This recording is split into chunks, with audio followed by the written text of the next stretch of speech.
Hi, Coach. I'm good. How are you? Get a good night's rest? No rest last night. That's right.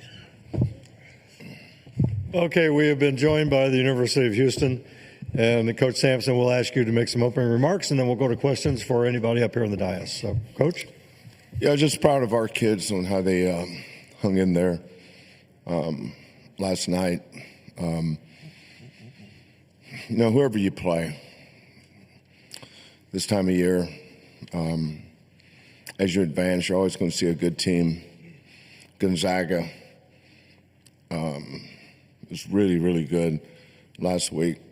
Purdue, really good this week. And tomorrow, same thing. Face a really, really good Tennessee team. We'll try to prepare, get our kids ready to play to the best of our ability and go play. Thank you, Coach. Please raise your hand. We'll get a microphone to you. Name and affiliation, and please direct the question to somebody specifically. Thank you. Yeah. Kelvin, Joseph Duarte, Houston Chronicle. Kelvin, what were the hours after last night like for staff in terms of how you prepare the quick turnaround and sort of getting back into it so quickly?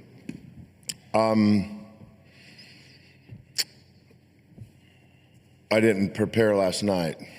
I prepared for bed. It's the only preparation I had. Biggest decision was how many melatonin, because it's hard to sleep. When you get out of bed, when you get out of something like that, it's really difficult for me to go to sleep. I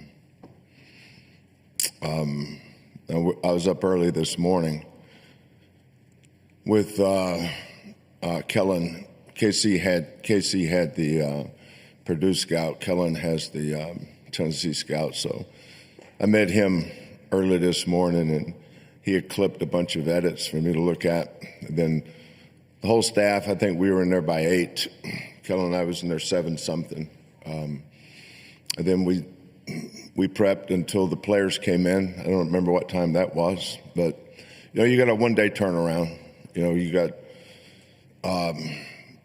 7 days to prepare. You almost over-prepare for in between the first weekend and the second weekend, and then you get to your second game, you got 24 hours, and just go play. Questions, please? Right here in the front. Jason Bristol from KHOU. For any of the players, I was curious, what was last night like for you to come down from that high and try to get to sleep, and was it difficult for you guys as well? LJ, we'll start with you.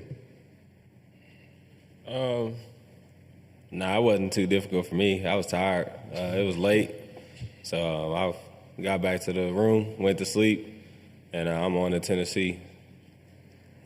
Emmanuel? Pretty much more the same. It wasn't too hard. I was tired, stayed up a little bit, but tried to get to bed as fast as possible, but, tried to flush it as quick as possible because we got another game. Milos? Yeah, pretty much the same as them. We're on to Tennessee now, so Questions, please? Right here. All right, I'm right here. Thank you. Go ahead. Mo Hyder from the ABC 13 in Houston. Calvin, Coach Rick Barnes, of course, has been in the game for a long time. What do you have to say about his coaching style? Well, Rick and I coached against each other in the Big 12 when I was at Oklahoma and he was at Texas. We've been good friends for 40-some years. His style was solid. There's not one aspect of the game that Rick's team's not always prepared for. He's one of the best coaches I think that's ever been. Right here in front. Wes Rucker, 24/7 Sports. For Kelvin, we can look at numbers and say, hey, both of these teams are really good defensively, do a lot of similar things, at least on paper. How similar is what y'all try to do defensively to what Tennessee does? Are there similarities, or is that just something those of us who don't know basketball as much would say? Probably not as many similarities as you think. I think when you're the head coach and you're getting your defensive rules and things that your core values of your defense, usually it's based on things that you run a lot. Like we play out a lot of pick and rolls. So obviously we try to be really good in pick and roll defense. And every team we play comes up with a plan to try to beat it.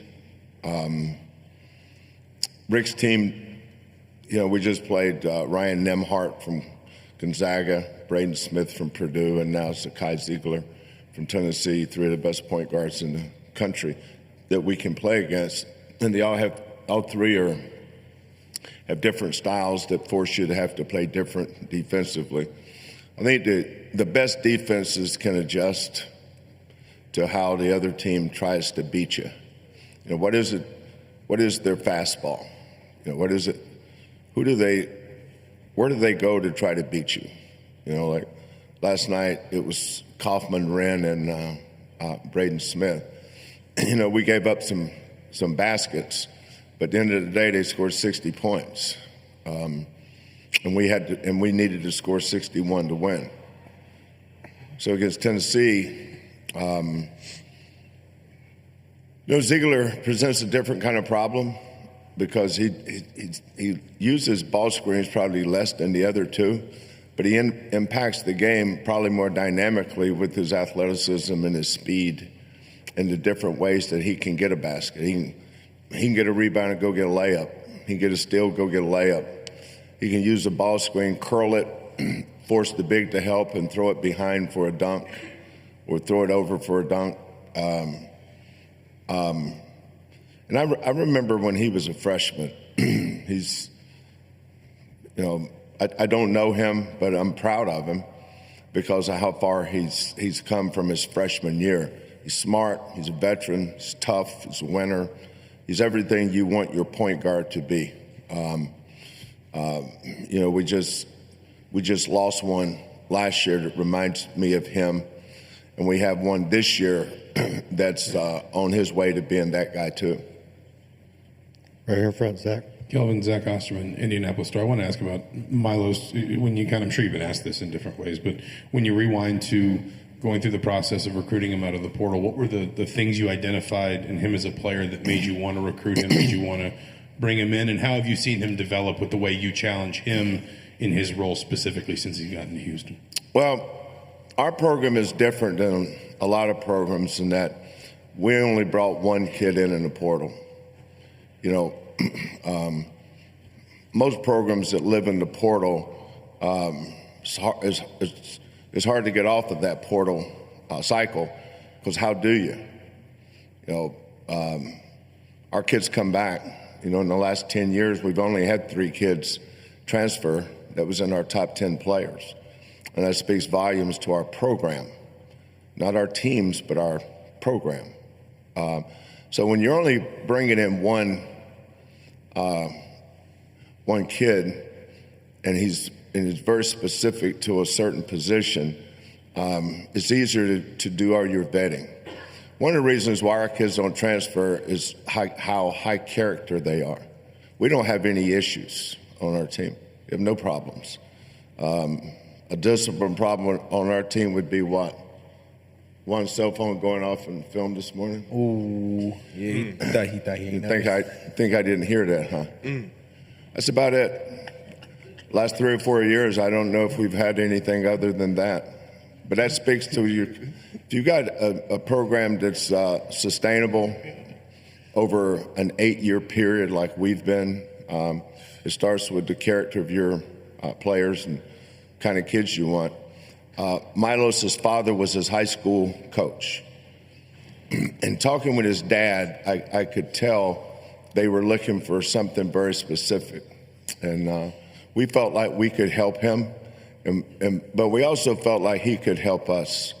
We didn't need a shot first point guard. We needed a distributor. If you're sitting literally where he's sitting right now, between LJ and Emmanuel, with Juan a little bit on the outside of those two that we're going to play through, then that kid has to be comfortable being the point guard, not the shooting guard. There's a lot of teams that have shooting guards play point guards. Those aren't point guards. Those are combo guards. Our point guard has to be a point guard, and Milos was exactly that. He was a point guard. Another thing is he chose us too. You know, and by saying that, when I say he chose us for all the good and the bad. You know, we're not a perfect program. Don't try to be. You know, it's not easy. LJ Cryer the year before when he transferred from Baylor. LJ's never told me this, but somebody showed me something where he said one time that he chose Houston because it was hard, and he needed hard. And I think at the end of the day, that's why Milos chose it too. He knew he'd get pushed, and he knew he would find out how good he really was if he came to Houston. Because if you look at our track record, all the guards we've had drafted in the NBA the last 4 or 5 years, not just that, they're playing. Marcus had 27. He had 27 the other night. Quentin's had, I think, averaging 27 over his last 10, 12 games. Jarris here with the Pacers. Jamal starting a bunch of games now for Toronto. You know, we got a bunch of guys in the NBA. We've had a ton of success. It's been consistent over a long period of time. And when LJ or Milos or other kids look at schools to transfer to, they choose us. And that means that they want to come to Houston. Right here. Yeah, Kelvin, Mike Wilson, Knoxville News Sentinel. You referenced knowing Rick Barnes for a long time now. How would you describe how that relationship has grown over the past few decades, and what's your best Rick Barnes story from those Oklahoma, Texas days? Well, you know Rick, right? Well, he's a prankster, jokester, funny as all get out, country boy, little Ricky from Hickory, all that. Used to have long hair. We actually played against each other in college. That's a long time ago. That's before they actually did have seams on the basketball, but not very indented.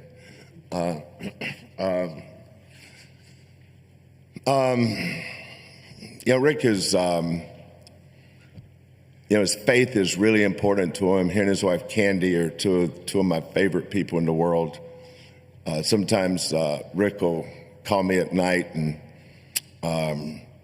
he'll say, he won't even say hello. He'll say, "Hey, do you still run your 3-2 zone?" I say, "Yeah." He said, "I'm going to call you tomorrow to talk about that, all right?" And he just hangs up. Who does that? Rick Barnes. Call me 2 days later. "Hey, Kelvin, let's call to tell you I love you, brother." That's Rick Barnes. I mean, he's one of a kind. I wish we had more like him. He's a jewel among jewels. He's one of the great ones.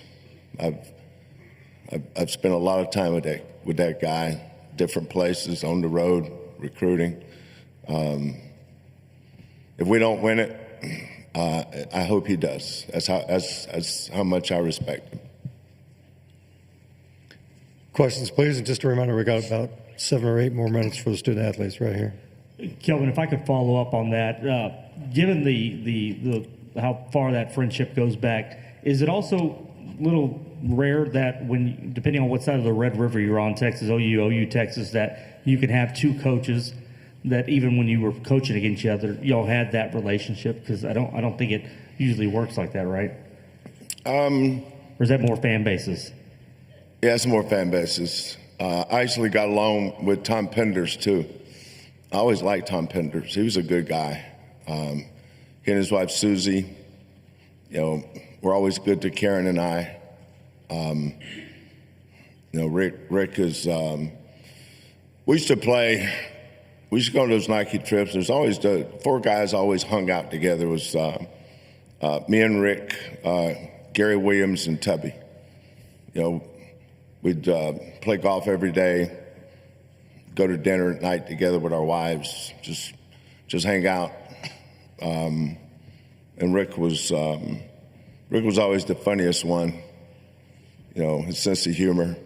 He's always cracking on somebody, playing jokes on somebody. It's always easy to joke Tubby, so Tubby was always the brunt of most of the jokes. But you know, Rick is Rick. He's something else.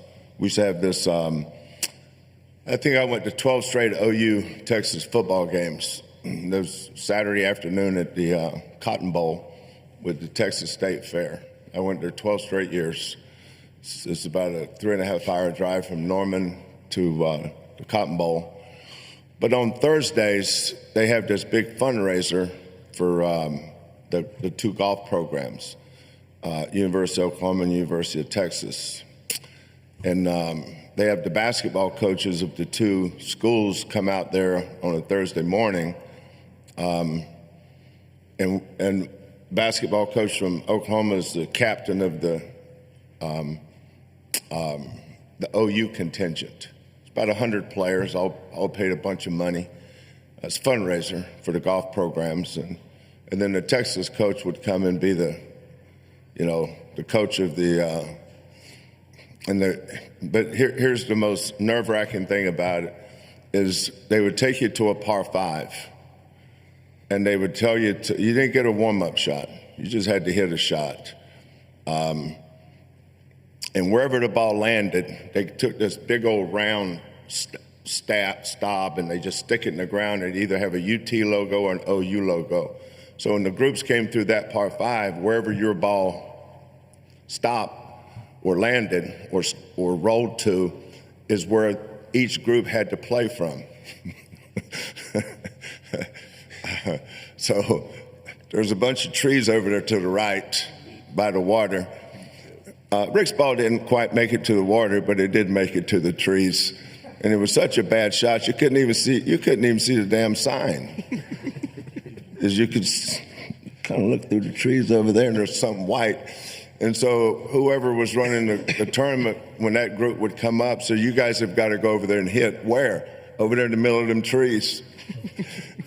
So the old ball coach from the Sooners, though, I play left-handed. And the next time I hit it in the fairway will be the first time ever. I managed to slice one in the water. And so they got this little boat, and they put the sign, joking me, of course, making fun of me. I don't mind. I'm used to it. They put a little sign out there in that water. If you had to get on the boat and go hit, they were just joking, though. So they put mine by the water. So that tells you about, you know what that tells you? That tells you how good of basketball coaches we are. Because neither one of us can golf. Angela? Angela Moran, Wish TV here in Indianapolis. Coach, you guys haven't been to a Final Four since 2021. Really? That hasn't been talked about at all. It's been that long? It's been that long. What's your message to this team ahead of the biggest game that you guys have played so far this season? Yeah. I've coached Emmanuel for 3 years. I've coached J1 for 6. On the court 5. Actually, on the court 6. LJ for 2 and Milos for 1. I think they would be shocked if I approached this game any different than any other game we play. We'll have a game plan and try to hit as many areas with our plan as we can. They know, based on your question, obviously, these guys are smart. I mean, really smart. High basketball IQs and really, really smart people. I mean, for God's sake, LJ was the Big 12 Scholar Athlete of the Year. What's your grade point, LJ? 3.84, something like that? I mean, these guys are, they could do the scouting report probably better than I could. But, the big thing here is just, stay within yourself. We're not going to go play harder because it's the Final Four, because I think our kids play as hard as they can anyway. I don't think I'm going to try to coach better. I try to coach every game to the best of my ability anyway. But you asked a great question. They know what comes next, but whether it's Houston or Tennessee that advances, I think a really good team's going to advance. We now will dismiss the student athletes to breakout rooms and continue for another 15 minutes with Coach Sampson.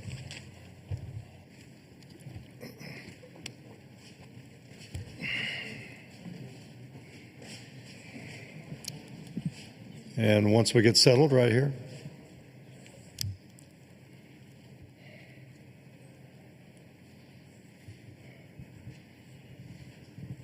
Yeah, Coach Kevin Sweeney, SI. I know there's been a lot of talk about your success with point guards and the continuity you guys have had at that position. I guess as you sit ahead of the biggest game of the year, if you could reflect a little bit on Milos's emergence throughout the season and whether he's picked things up maybe even faster than you could have hoped for.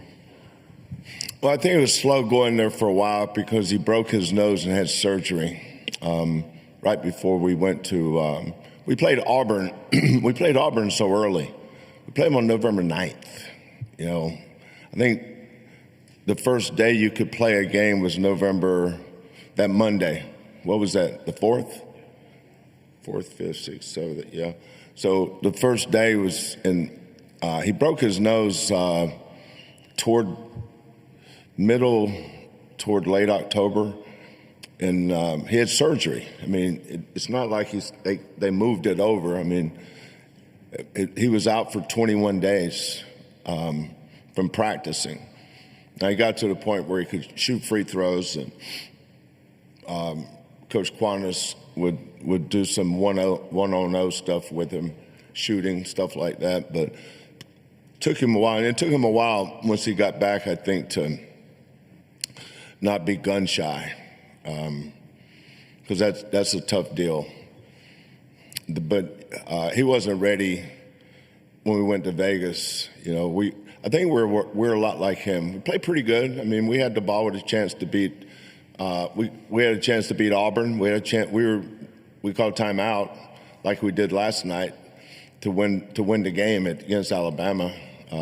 We're up 4 with under 2 to go, and the Mark Sears guy hit a tough 3 against us. But we had a chance to win the Alabama game, beat Notre Dame, and then probably the worst game we've played all year was San Diego State.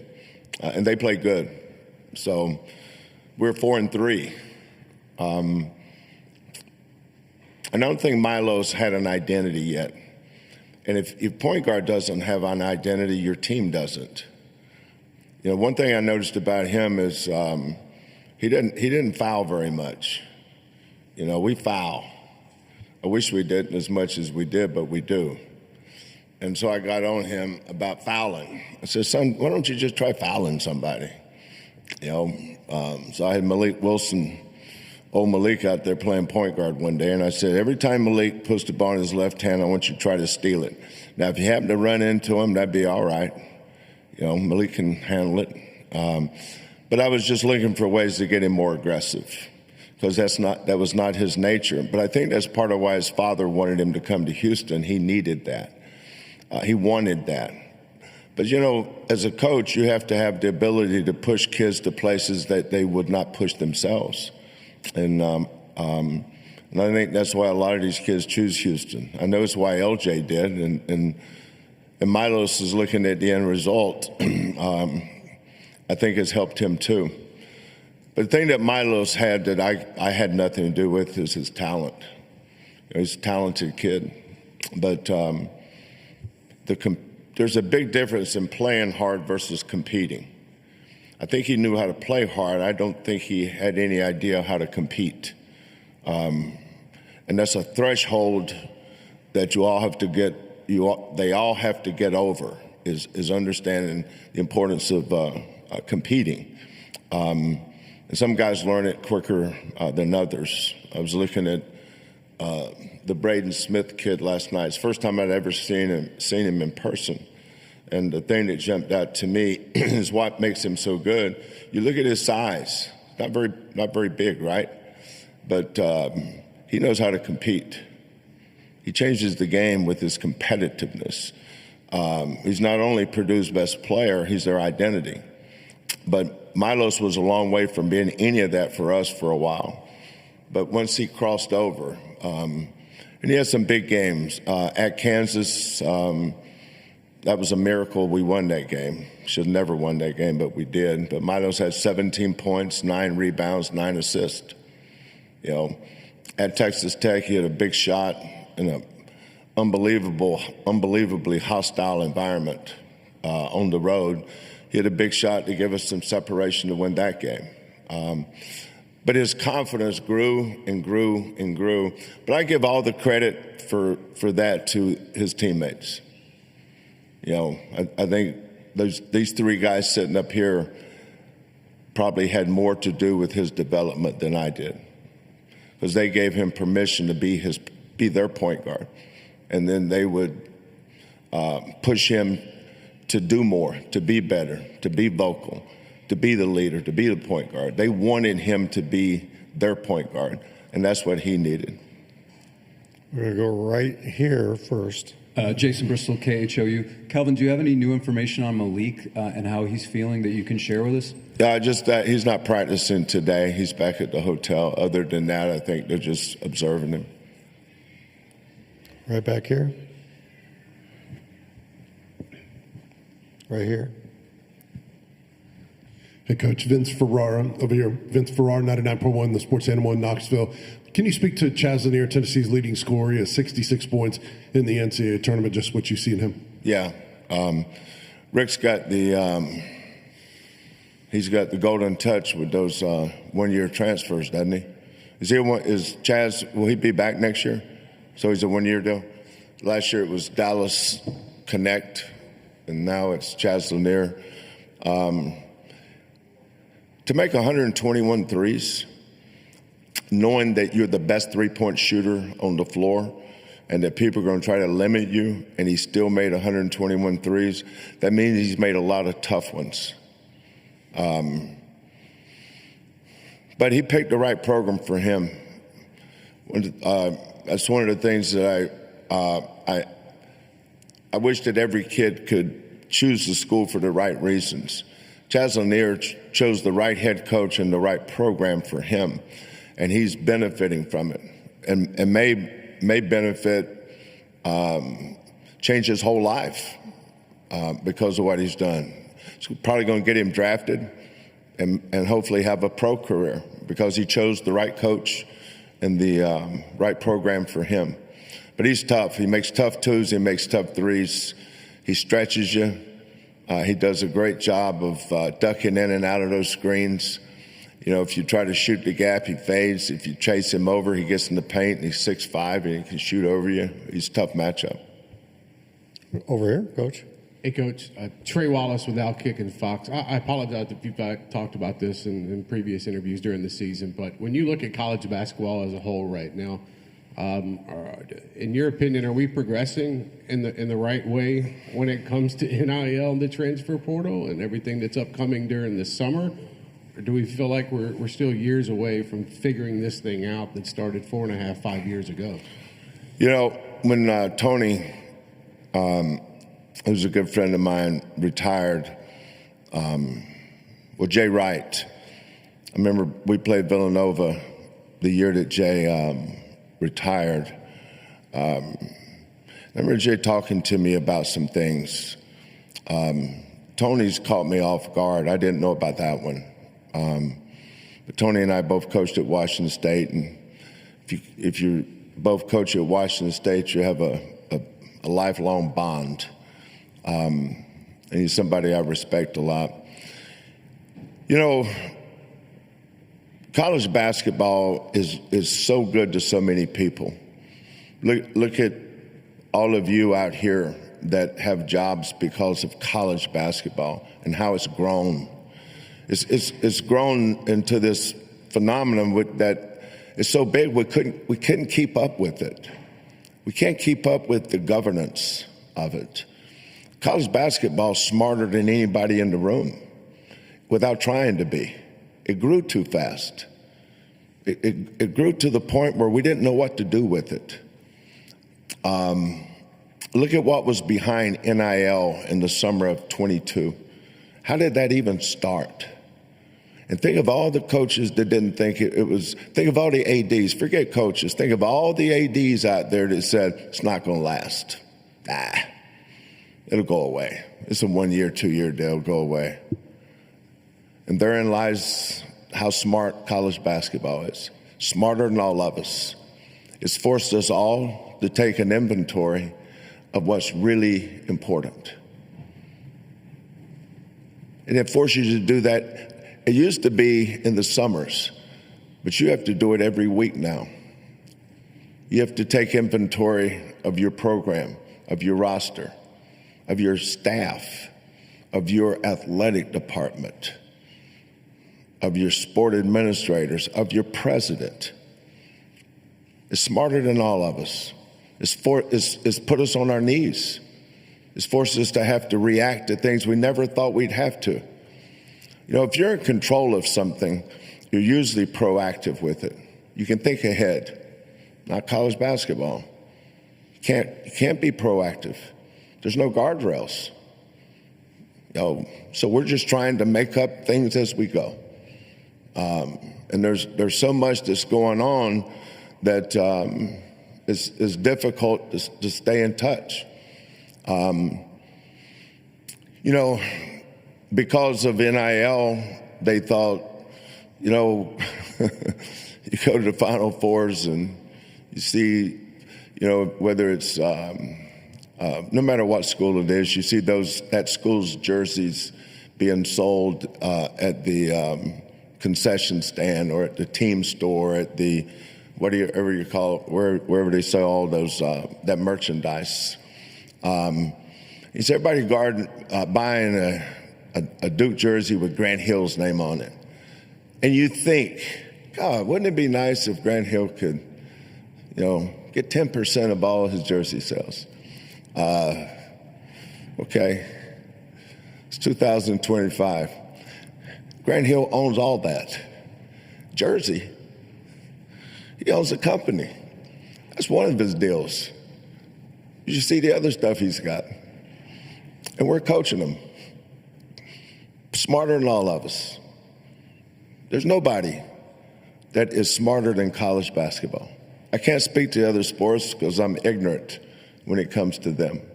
But college basketball, smarter than all of us. It's outsmarted us. And we're trying to catch up. And the more we catch up, the more we find out we're that much further behind. Think about that. You know, you think about collectives. How quickly did that go by the wayside? Collectives. What is a collective? I thought I knew, but it just shows you how dumb I am. I know nothing. Point guard business. Here's what they go for. They say, not anymore. Here's what it is now. It's so fluid. It's a moving target. But you know, Rick and I talk about this. I talk about it with Tom Izzo, and you know, we all came up together as young coaches, and now, you know, I guess we're all on our way out here pretty soon. We have a great game. We still have great kids. Our kids do well in NIL, and I'm thankful that it hasn't changed our kids. I'm thankful that I still get to coach good kids. I hear the horror stories. I think the horror stories are more the minority. But it's still a great game. It's a game where you can teach good values, teach kids that it's okay to make mistakes. It's okay to get up when you get knocked down. It's okay. It's okay. You know, you still got to learn life's lessons.